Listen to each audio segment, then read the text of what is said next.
Okay, people, last year I did a video about a $100 snowplow for my Jeep. This is a 96 Jeep Cherokee, and I built a snowplow for it, and everybody was wondering when they first saw it, well, how is that hooked up? Okay, well, I'm going to give you an explanation.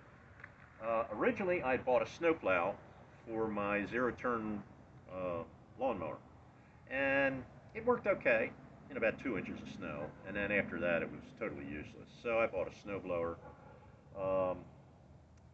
That's wearing thin at this point in time in my life. So I thought, well, I'd like to have something that's enclosed and I could be warm, and plowing, I did plowing for years. So I thought, I'll get a Jeep and I'll just do that.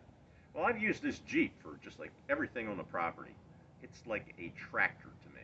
I've got a platform that I put on the front in the summer to carry limbs and stuff up to the trash pile. It's just been super useful. So, with that being said, the original plow was 58 inches wide. So I had this for my mower, and a friend of mine bought one at the same time. He got tired of his almost immediately, and he brought it down and threw it on my steel pile and said, "You can have this thing." So I used mine for a couple more years, and then I eventually said I've had enough too.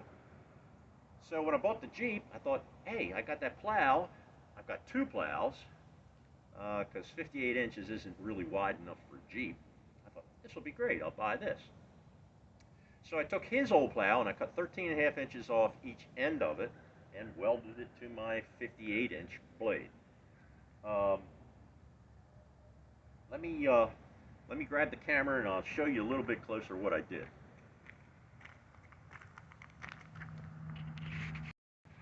Okay, as you can see, here's the original blade, and you can see the line here where I welded and added the 13.5 inches.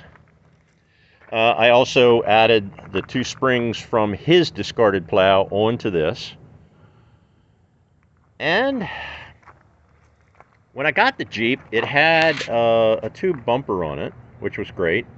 And because I used to sell hitches, I had an extra hitch laying around, so I just cut the side brackets off of it and welded it directly to the bottom of the tube bumper, which gave me a 2-inch receiver in the front. Put a hitch bar in there, heavy-duty hitch bar, and a bar down. This bracket down here on the bottom was a trailer spring bracket that gave me my pivot point, and that's a 9/16 grade 8 bolt, so that's pretty strong. It's manual turn, which is no big deal. You know, I'm only doing my driveway. So then I bought a Harbor Freight Badlands winch, 2500. As you can see, it's an ATV winch. It's got a remote control unit that I've got in Velcroed on the dash of the Jeep. So that works pretty cool.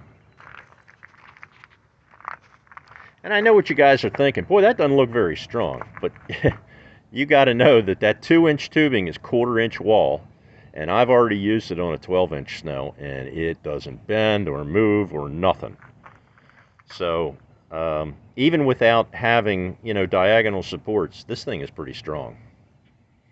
So anyhow, if I had to change anything, I'd probably change the upper mounts on these springs and put the adjustable bolts like you see on truck plows, so that I could increase the spring tension, because it folds over fairly easily. But anyhow, that's what I did. That's how I built it, and it works pretty good. For the money, you certainly can't beat it. Well, if you like this video, like the other ones, then hit that subscribe button, and hopefully I'll send you some more videos later. Thanks for watching.